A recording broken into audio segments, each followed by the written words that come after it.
Une des plus grandes difficultés qui peut se présenter à nous dans notre vie de tous les jours, c'est de pardonner le mal qu'on a pu nous faire. Alors je pense qu'on aimerait tous avoir un espèce de joker qui nous permet justement de ne pas en vouloir aux gens qui nous font du mal. Parce que vous serez d'accord avec moi, mes amis, une personne qui n'arrive pas à pardonner, c'est une personne qui souffre. Alors on va essayer de voir ensemble une histoire que le Talmud nous raconte, qui peut, si on le décide, nous donner une nouvelle perspective.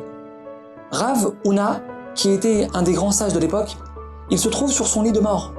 Et Rav Papa, qui était aussi un des grands sages de l'époque, il arrive à son chevet. Et il se rend compte que Rav Huna va bientôt mourir. Il demande alors à ses élèves de lui apporter un linceul pour couvrir le corps du Rav. Et là, tout à coup, Rav Huna, il revient à la vie. Il ouvre les yeux. Rav Papa, qui est à côté de lui, il est sous le choc. Il lui dit, mais qu'est-ce qui s'est passé que tu reviennes à la vie? T'étais mort. Et là, Rav Huna lui dit, effectivement, je devais quitter ce monde. Ma fin était arrivée. Mais lorsque je suis passé devant le tribunal céleste pour qu'on me juge, Dieu a fait taire les accusations contre moi. Et il leur a dit, étant donné que Rav Huna ne rendait pas le mal qu'on lui faisait, alors vous aussi maintenant lâchez-le. Et donc Dieu m'a redonné la vie.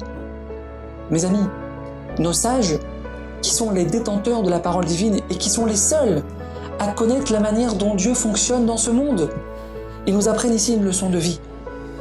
La rigueur divine n'a pas d'emprise sur une personne qui ne rend pas le mal qu'on lui fait. Les accusateurs dans le ciel ne peuvent rien faire sur une personne qui ferme les yeux sur le mal qu'on lui fait. Immunité diplomatique. Lui, vous ne le touchez pas. Maintenant, mes amis, on n'est pas en train de parler de gagner 100 000 euros par mois ou de coter sa société en bourse. Non. On est en train de parler de vivre des années de vie au-delà de ce que Dieu a décrété pour nous. On peut changer un décret divin juste en se contrôlant. Mais qui d'entre nous ne rêve pas que Dieu se conduise avec lui avec miséricorde tout le temps? C'est une des choses principales qu'on demande à Dieu dans toutes nos prières, matin, midi et soir. Terachem aleinu, aie pitié de nous, Hachem. On le supplie pour ça. Alors ok, ton conjoint il t'a dit un mot un peu déplacé. Ton associé, il a fait une affaire sans te le dire. Ta belle-sœur, elle t'a fait honte devant tout le monde.